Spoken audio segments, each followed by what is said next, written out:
Welcome back to part 2 of the video. Okay, we're going to continue our practice of factoring and solving equations.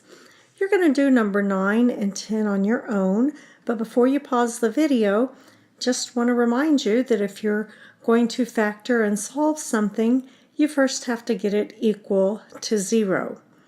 That might help you on number 9. So go ahead and factor and solve both number 9 and 10 using your area models and any other tools that you can think of and need to get through the puzzles. Pause your video to do the work and then check back for the explanation. Okay, so as you worked your way through them, you should have come out on number 9 with r equals 2 and r equals 1. And on number 10, x equals 1/2 and x equals 4/3. At the top of the page, right by the Algebra 1, go ahead and write pink marker and show that to me in class tomorrow. Okay, so we're going to do number 11 and number 12 next.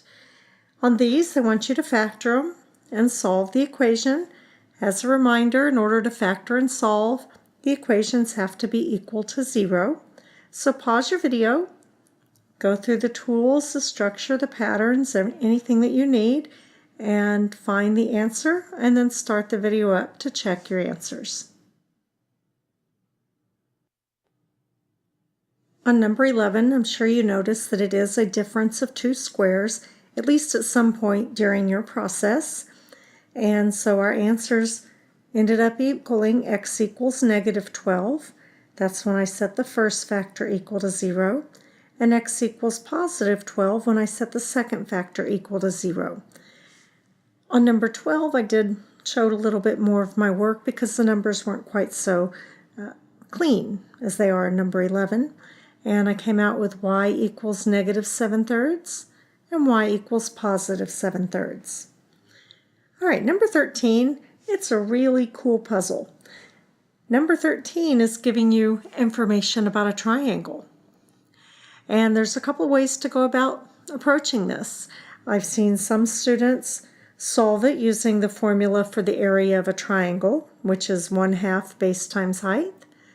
I've seen other students who look at it and go, you know, a triangle is half of a rectangle, and filling it in that way and using the full area of the rectangle. So those are some ideas or hints or suggestions for you. So go ahead and whatever approach you want to take, solve number 13 and then check back. Pause your video to do the work and then check back for the explanation. So I chose to approach this problem looking at it as a rectangle. So I just went ahead and added the other triangle on top, giving me an area of 32.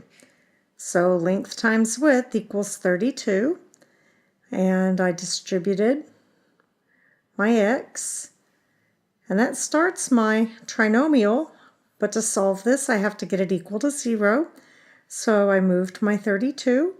And now I have a trinomial that I can factor. I put it through my area model, set it equal to 0. And my answer is x equals 4 and x equals -8. So when I start thinking about it, x is either going to be 4 or -8, since those are my two answers. So let's put this through the reasonability test. Can I have a length of a negative? No, I can't. So -8 is an extraneous answer. It doesn't exist. We can't have a negative length. So my answer is x equals 4. Okay, number 14. It's another one where you can draw a picture.